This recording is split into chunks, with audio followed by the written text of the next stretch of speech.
ആവേശകരമായ സ്വീകരണത്തിന് ആദ്യമേ തന്നെ ശാസ്ത്ര സാഹിത്യ പരിഷത്ത് നിർവാഹക സമിതിക്ക് വേണ്ടി നന്ദി പറയുന്നു.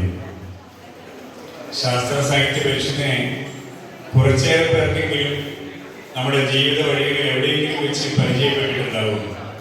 ചിലപ്പോൾ നിങ്ങൾ പഠിച്ചിരുന്ന കാലത്ത് ഒരു യുറീക്ക പുസ്തകത്തിലൂടെ, ചിലപ്പോഴൊക്കെ യുറീക്ക വിജ്ഞാന ഉത്സവങ്ങളിലൂടെ, ചിലപ്പോൾ നിങ്ങളുടെ വീട്ടിൽ ഒരു ചൂടാറാൻ പെട്ടിയുടെ ചൂടായി, ചിലപ്പോൾ അത് പുകയില്ലാത്തൊരു പരിശുദ്ധെടുപ്പായി ഒക്കെ ആയിരിക്കും നിങ്ങൾ നിങ്ങളുടെ ജീവിതകാലത്ത് എപ്പോഴെങ്കിലുമൊക്കെ ശാസ്ത്ര സാഹിത്യ പരിഷത്തിനെ പരിചയപ്പെട്ടിട്ടുണ്ടായിരുന്നു.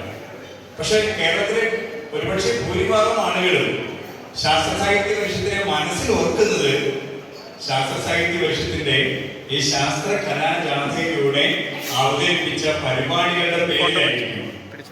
അത് എന്തുകൊണ്ടാണെന്ന് വെച്ചാൽ, നമ്മളൊക്കെ ജീവിച്ചിരിക്കുന്ന കാലത്ത് നമ്മുടെ ആ കാലം അനുഭവിക്കുന്ന ചില പ്രശ്നങ്ങൾ ഉണ്ടാവും. ആ പ്രശ്നങ്ങളെ നമ്മുടെ മനസ്സിൽ തറയ്ക്കുന്ന തരത്തിൽ പറയാൻ, കാണിക്കാൻ ശാസ്ത്ര കലാകാരർക്ക് കഴിഞ്ഞത് കൊണ്ടാണ് നമ്മൾ അല്ലെങ്കിൽ നിങ്ങൾ പരിഷത്തിനെ ഓർക്കുന്നത്. ചിലപ്പോഴൊക്കെ പ്രശ്നമാണെന്ന് പോലും തോന്നാത്ത കാര്യങ്ങൾ പ്രശ്നമാണെന്ന് അവതരിപ്പിക്കും. അതൊരു പ്രശ്നമാണല്ലോ, അപ്പോഴാണ് തോന്നുക. ഇപ്പോൾ തന്നെ വളരെ കാലം മുമ്പ് തന്നെ പരിഷത്തെ തെരുവുകളിൽ നിന്ന് പാടുമ്പോ സപ്താത്ഭുതങ്ങളിൽ ഉത്തുംഗം താജ്മഹൽ തീർത്തതാര്? ആരാണ്? അല്ല. നോക്കൂ, അപ്പോൾ ഉത്തരത്തിൽ നമ്മൾ കാതോർക്കൂലേ, ഈ നിശബ്ദത കാതോർക്കുന്നത് പോലെ. അപ്പോ ഇപ്പോഴാണ് ആ വേദിയിൽ നിന്ന് ഉത്തരം അതിനൊറ്റയുത്തരം, ഉത്തരം അതിനൊറ്റയുത്തരം, അധ്വാനിക്കുന്ന മനുഷ്യൻ, ചരിത്രത്തിൻ ചക്രം തിരിച്ച മനുഷ്യൻ. ഒരു തിരിച്ചറിവിലേക്ക് ഒരു സമൂഹത്തെ നമുക്ക് ശാസ്ത്ര സാഹിത്യ പരിഷത്തിന്റെ മുദ്രാവാക്യം തന്നെ ശാസ്ത്രം അധ്വാനം. നേരത്തെ ചിത്ര പറഞ്ഞതുപോലെ ഈ ശാസ്ത്രം പഠിക്കണമെന്ന ഒരു ആഗ്രഹത്തിലേക്ക് ഒരുപക്ഷെ കുട്ടികളെ പോലും നയിച്ച ഒരു മുദ്രാവാക്യം ഇങ്ങനെ പിറവിയെടുക്കുകയാണ്. ശാസ്ത്രം അധ്വാനം, അധ്വാനം സമ്പത്ത്, സമ്പത്ത് ജനനന്മയ്ക്ക്, ശാസ്ത്രം ജനനന്മയ്ക്ക്. ഇതൊക്കെ ആളുകളുടെ സാധാരണക്കാരുടെ മനസ്സിലേക്ക് ഇങ്ങനെ പതിയാൻ പറ്റുന്ന തരത്തിൽ അങ്ങനെ പറയാൻ ശാസ്ത്ര സാഹിത്യ പരിഷത്ത് ഉപയോഗിച്ച ഏറ്റവും വലിയ ടൂളാണ് ശാസ്ത്ര കലാജാഥ. 4 പതിറ്റാണ്ടായിട്ടോ ഞങ്ങൾ ക്യാമ്പസുകളിൽ, തെരുവുകളിൽ, ഗ്രാമങ്ങളിൽ ഒക്കെ ഇങ്ങനെ പറയാൻ തുടങ്ങിയിട്ട്. അപ്പോ ഇപ്പൊ DV കോളേജിലെ കുട്ടികൾ ഉണ്ടാവും, അല്ലെ? ഇപ്പൊ എന്താ കാര്യം? അത് പറഞ്ഞ മാഷായിരിക്കില്ലോ. വാസ്തവത്തിൽ ഈ ഒരു കാലം പല കാര്യങ്ങൾ ആവശ്യപ്പെടുന്നുണ്ട്. വലിയ വേളയിൽ ഒട്ടേറെ കാര്യങ്ങളൊന്നും പറയുന്നില്ല. ഒരു കാര്യം നിങ്ങൾ ആവശ്യപ്പെടുന്ന വിദ്യാർത്ഥികളുടെ നമ്മിലേക്ക് ഒരു ടോർച്ച് അടിക്കണം, ഒരു ടോർച്ച് നമ്മിലേക്ക് അടിക്കണം. ഒപ്പം തന്നെ മണിയപ്പ മാഷെ കുറച്ച് ദൂരേക്ക് കൂടി നോക്കണം, കുറച്ച് ദൂരേക്ക് കൂടി നോക്കാനുള്ള ഒരു കാഴ്ച ഉണ്ടാകണമെന്ന് കൂടി ഇന്ത്യ സ്റ്റോറി ആവശ്യപ്പെടുകയാണ്. നമ്മിലേക്ക് നാം ഒരു ടോർച്ച് അടിക്കുമ്പോ ഒരു കാര്യം നമുക്ക് മനസ്സിലാവും, ഇങ്ങനെ ഏറെക്കാലമൊന്നും ഈ തലയോലപ്പറമ്പിൽ നമുക്ക് ജീവിക്കാൻ ഒക്കില്ല എന്ന്. എങ്ങനെ? ഈ തലയോലപ്പറമ്പായി നിലനിന്നാലല്ലേ നമുക്ക് ഈ തലയോലപ്പറമ്പിൽ ഒരു ജീവിതം സാധ്യമാകുക. നിങ്ങൾ തലയോലപ്പറമ്പിൽ മനുഷ്യർക്കും ജീവികൾക്കും ജീവിക്കാൻ ഉതകാത്ത വിധം ഇതിനെ മുച്ചൂടും മുടിച്ചാണ് ജീവിക്കുന്നതെങ്കിലോ, ഹോമോ സാപ്പിയൻസ് എന്ന് പറയുന്ന ഈ ജീവിവർഗത്തിന് തന്നെ ഏറെക്കാലം ഈ ഭൂമിയിൽ ആയുസില്ല എന്ന് പറഞ്ഞത് സ്റ്റീഫൻ ഹോക്കിൻസ് ആണ്. അത് നമുക്ക് എത്ര പേർക്ക് ബോധ്യപ്പെട്ടിട്ടുണ്ട്? ആ ബോധ്യപ്പെടാതെ ജീവിക്കുന്ന ഒരു ജീവിതമാണ് നമ്മുടേത്. അപ്പോ ഒന്ന് തിരിഞ്ഞു നോക്കണം. ഇപ്പൊ ഞാനൊരു 60 മോഡലാണ്. എന്റെ ജന്മകാലത്ത് ഈ കേരളത്തിൽ 8.74 ലക്ഷം ഹെക്ടർ നെൽപ്പാടുണ്ടായിരുന്നു. ഇപ്പൊ അത് 1.74 ചുരുങ്ങുകയാണ്. നമ്മൾ കണ്ണടയ്ക്കുന്നതിന് മുമ്പ് കേരളത്തിൽ അവശേഷിക്കുന്ന നെൽപ്പാടത്തിന്റെ നെഞ്ചത്തിന് ഏതെങ്കിലും ഒരു കുന്ന് വന്ന് വീണ് മൂടുന്നത് നമുക്ക് കാണേണ്ടി വരും. അപ്പോഴോർക്കണം, 1 ഹെക്ടർ നെൽപ്പാടം ഒരു വർഷം പിടിച്ചു വെച്ചത് 7000 ഘനമീറ്റർ വെള്ളമാണ്.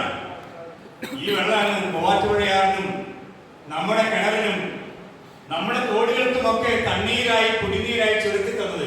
നോക്കൂ, ഇത് കാത്തുവെച്ച് കൈമാറണ്ടേ? ഇത് നമുക്ക് മാത്രം അവകാശപ്പെട്ടതല്ലോ. ഇനിയും വരാതിരിക്കുന്ന തലയോലപ്പറമ്പുകാർക്ക് കൂടി വേണ്ടിയുള്ളതല്ലേ ഈ വെള്ളവും വിഭവങ്ങളും ഒക്കെ. അപ്പൊ ഇത് കാത്തുവെച്ച് കൈമാറുക എന്നതൊരു ഒരു സുസ്ഥിര വികസന ആശയത്തെ ഒരു ജനത ഏറ്റെടുത്തില്ല എങ്കിൽ നമ്മുടെ മാത്രമല്ല, നമ്മുടെ ഈ കുലത്തിന്റെ തന്നെ ജീവിത സാധ്യത ഇല്ലാതാവുന്ന ഒരു കാലം വരും. അതുകൊണ്ട് നമ്മിലേക്ക് ടോർച്ചടിക്കാൻ ഇന്ത്യ സ്റ്റോറി ആവശ്യപ്പെടുന്നു. ഒപ്പം തന്നെ ഇത്തിരി കണ്ണു വായിച്ചാൽ, ഇത്തിരി ദൂരേക്ക് ഒരു കണ്ണു വായിച്ചാൽ നമ്മൾ കാണാത്ത തരം കാഴ്ചകൾ കാണേണ്ടി വരും. ഇന്ത്യൻ ജനാധിപത്യവും ഇന്ത്യൻ മതേതരത്വവും ഒക്കെ നേരിടുന്ന വലിയ വലിയ ഭീഷണികൾ. അതിലേക്ക് ഞാൻ ഇപ്പോഴൊന്നും പറയുന്നില്ല. പറയാനുള്ളത് ഇന്ത്യ സ്റ്റോറി പറയട്ടെ. അപ്പൊ ഇന്ത്യ സ്റ്റോറി ഉള്ളടക്കത്തിലേക്ക് എല്ലാ കൂട്ടുകാരെയും അധ്യാപകരെയും അനധ്യാപകരെയും ഞങ്ങളെ സ്നേഹിച്ച് ഇവിടേക്ക് ഈ ക്യാമ്പസിലേക്ക് എത്തിയ മറ്റു നാട്ടുകാരെയും ഒക്കെ സ്വാഗതം ചെയ്തുകൊണ്ട് ഇന്ത്യ സ്റ്റോറി ആരംഭിക്കുന്നു. എല്ലാവരെയും ഇതിന്റെ ഉള്ളടക്കങ്ങൾ അവസാനം വരെ കാണാനും വിലയിരുത്താനും ഞങ്ങളുമായി ഇതിന്റെ ശക്തി ദൗർബല്യങ്ങൾ പങ്കുവെക്കാനും ക്ഷണിച്ചുകൊണ്ട് ആരംഭിക്കട്ടെ ഇന്ത്യ സ്റ്റോറി.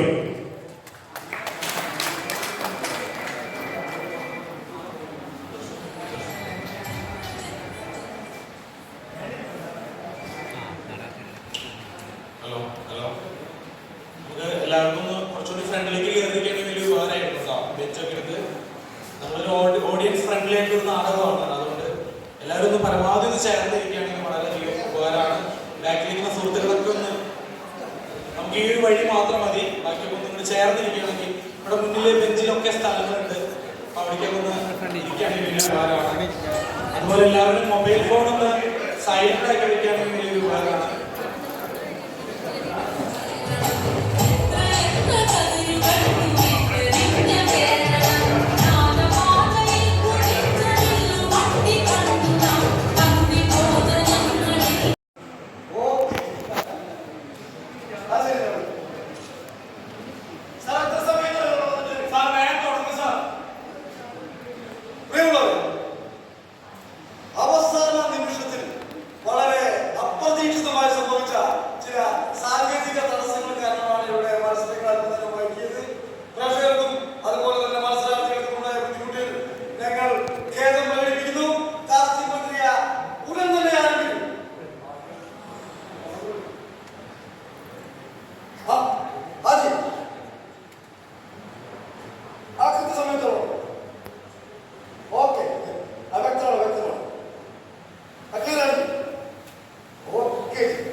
തീർത്തും സുതാര്യവും ജനാധിപത്യപരവുമായിരിക്കും ഇവിടുത്തെ തെരഞ്ഞെടുപ്പ്.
വിജയിപ്പിക്കണം. അപ്പോൾ നമുക്ക് അടിച്ചു പൊളിക്കാൻ guys. മറക്കണ്ട, ലിയോ.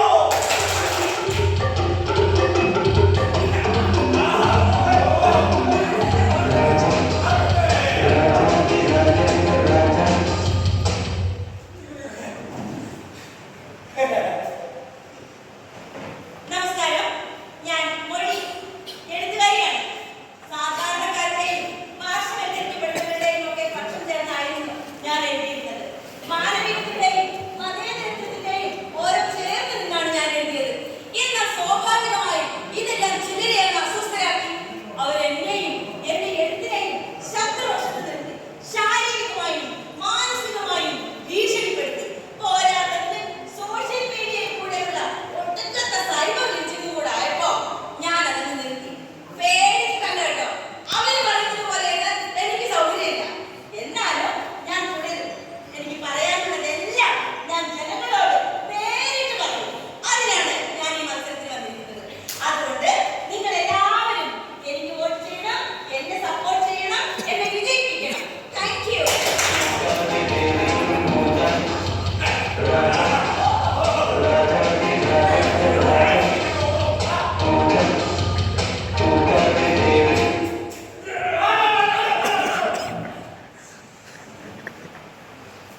വിഷയങ്ങളിൽ നിങ്ങളുടെ ചിന്തകൾ, ആശയങ്ങൾ, അഭിലാഷങ്ങൾ, ആഗ്രഹങ്ങൾ, വികാരങ്ങൾ എന്നിവ ഇവിടെ പങ്കുവയ്ക്കാം.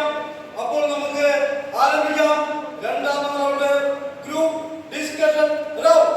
സാബു ചർച്ച റൗണ്ട്.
മനുഷ്യരാശിയുടെ നിലനിൽപ്പിൻ്റെ എല്ലാ തലങ്ങളിലും സ്ത്രീത്വം ജഗത്സ്വരൂപിയുടെ സർഗസാക്ഷാത്കാരമായാണ് ഭാരത സംസ്കൃതി നിർവചിച്ചിരിക്കുന്നത്. എത്ര നാര്യസ്തു പൂജ്യന്തേ രമന്തേ തത്ര ദേവത. അതുകൊണ്ട് തന്നെ കുലസ്ത്രീ സാമൂഹിക ആചാരങ്ങളിലും ലോകകാര്യങ്ങളിലും ആത്മീയ കുടുംബാന്തരീക്ഷങ്ങളിലും ഒരുപോലെ വിളങ്ങുന്നവളായിരിക്കണം. അതാണ് ഭാരതീയ നാരീ സങ്കല്പം. എത്ര ഉദാത്തവും മനോഹരവുമായ സ്ത്രീ സങ്കല്പം. ചർച്ച നൽകണേ.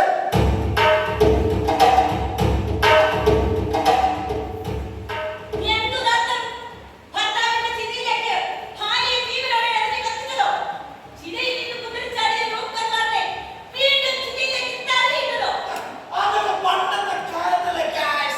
ഇപ്പോൾ എല്ലാം മാറിയില്ലേ? ഇപ്പോൾ എല്ലാം നോക്കിയല്ലേ?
പരിഹരിക്കേണ്ടത്. എന്നിട്ടും ഭാരതസ്ത്രീകൾ ഉന്നതിയിലാണ് പോലും. എന്തുന്നതി? പലതരം അടിച്ചമർത്തലുകൾ, വിവേചനം, ഇതൊക്കെ ഇവിടെ നിലനിൽക്കാണ്, തുടർന്ന് പോരുകയാണ്. ഇവിടത്തെ പ്രത്യയശാസ്ത്രങ്ങളിൽ പലതും അവർക്ക് ഒത്താശ ചെയ്യുന്നു. എന്തിനധികം ഈ ഭരണകൂടങ്ങൾ പോലും. ലിംഗനീതിയിൽ ലിംഗതുല്യത സമൂഹത്തിന്റെ പൊതുബോധത്തിൽ എത്തിക്കാനുള്ള പദ്ധതികൾ ഭരണകൂടത്തിന്റെ കടമയാണ്. അതെ, ഭരണകൂടം മുന്നിൽ നിന്ന് വഴി കാട്ടണം. ആധുനിക കാലഘട്ടത്തിന്റെ ഭരണകൂടം അങ്ങനെ ആയിരിക്കണം. ഭരണകൂടം കാലത്തിനനുസരിച്ച് വളരണം. ഭരണകൂടം അതിന്റെ ഉത്തരവാദിത്വം നിറവേറ്റണം. ഭരണകൂടം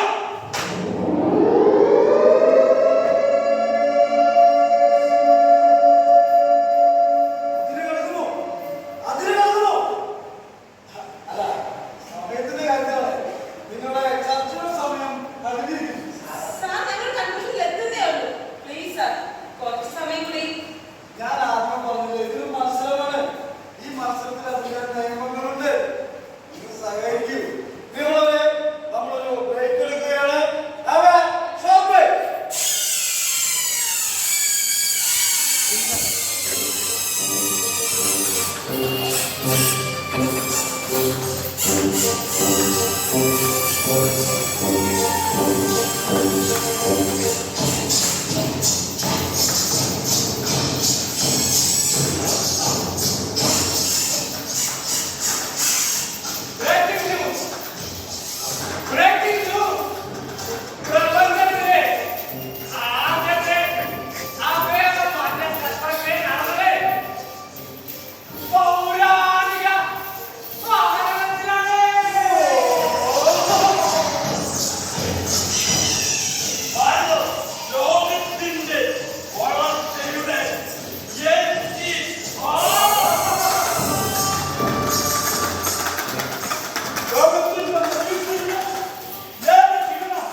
ഈ നൂറ്റാണ്ട് ഭാരതത്തിന്റേത്.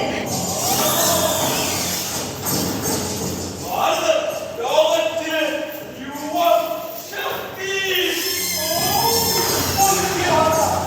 ഇപ്പോൾ കിട്ടിയ വാർത്ത. ലോകത്തിലെ ഏറ്റവും വലിയ പ്രതിഭ ഭാരതത്തിൽ.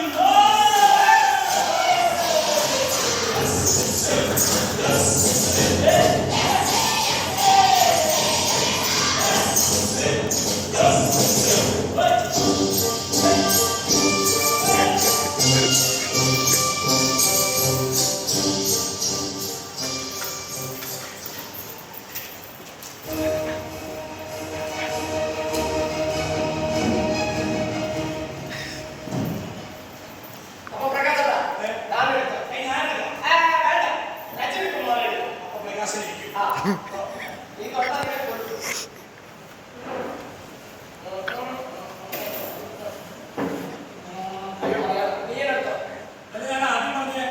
പരിസ്ഥിതി സംരക്ഷണം. ഭാരതീയ ദർശനത്തിൽ ഭൂമി നമ്മുടെ അമ്മയാണ്. ഹിമാലയം മുതൽ കന്യാകുമാരി വരെ പരന്നു കിടക്കുന്ന മഹത്തായ ഭാരതദേശം പ്രകൃതി രമണീയതയുടെ കേദാരഭൂമിയാണ്.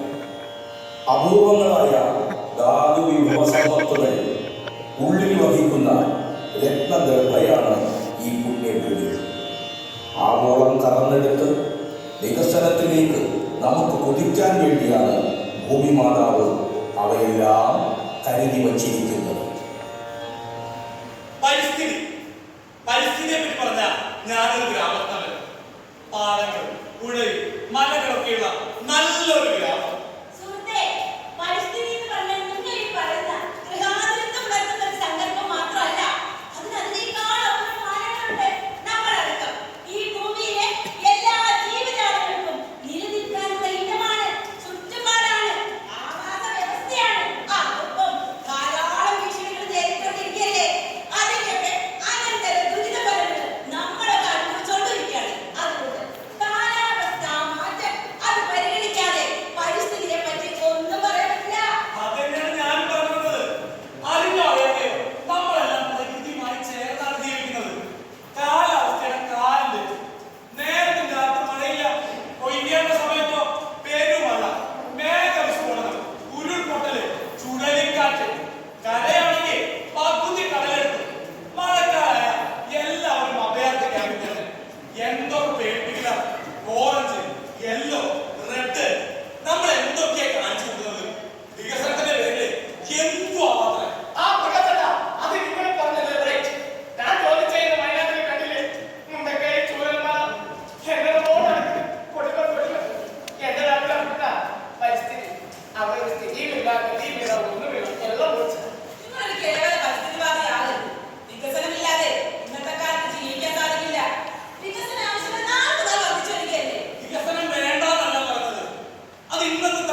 ലോകത്തിലെ ഏറ്റവും വലിയ ജനാധിപത്യ രാഷ്ട്രമാണ് ഇന്ത്യ. ജനാധിപത്യത്തിന്റെ മാതാവും വിശ്വഗുരുവുമാണ് ഭാരതം. സുസ്ഥിരവും ശക്തവുമായ ഭരണകൂടമാണ് ജനാധിപത്യത്തിന്റെ ആണിക്കല്ല്. അച്ചടക്കമുള്ള പ്രജകളും ആജ്ഞാശക്തിയുള്ള നേതാവുമാണ് അതിന്റെ നട്ടെല്ല്.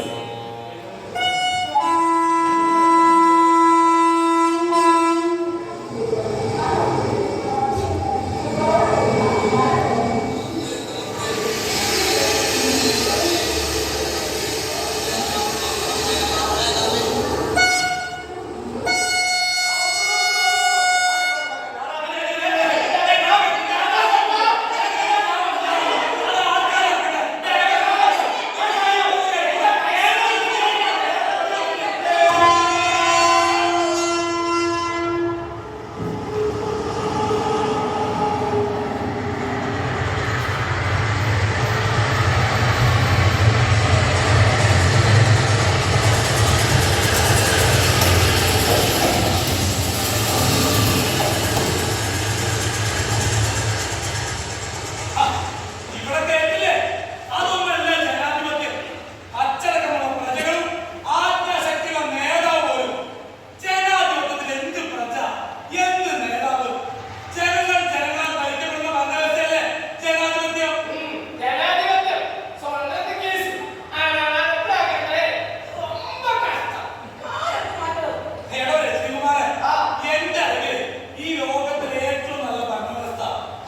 സ്കിറ്റിൽ മുടിവെട്ടുകാരനായിട്ട് അഭിനയിച്ച പ്രകാശൻ.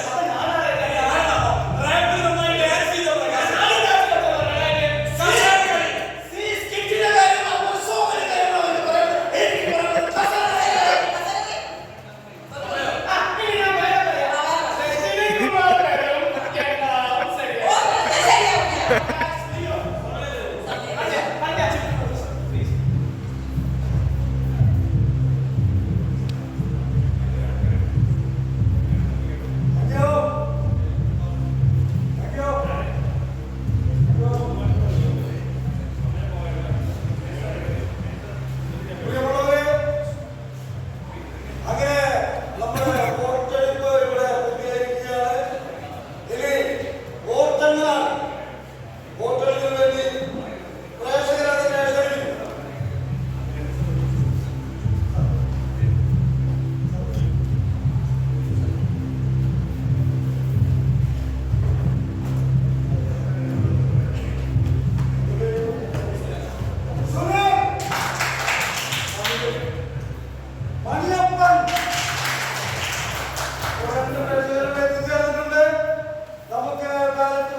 ജനാധിപത്യപരവുമായാണ് തെരഞ്ഞെടുപ്പ് നടന്നത്. ഇരിക്കുന്ന പ്രേക്ഷകർ ആരും തന്നെ നിങ്ങൾക്ക് വോട്ട് ചെയ്തിട്ടില്ല. അതുകൊണ്ട് ആ വോട്ടുകളെല്ലാം ഡയറക്ടറാണ് പോയിരിക്കുന്നത്. ഡയറക്ടറെ വിജയിയായി തെരഞ്ഞെടുത്തിരിക്കുന്നു. അദ്ദേഹം തന്നെ ഈ ഷോയിൽ അവസാനം വരെ അഭിനയിക്കും. സാറേ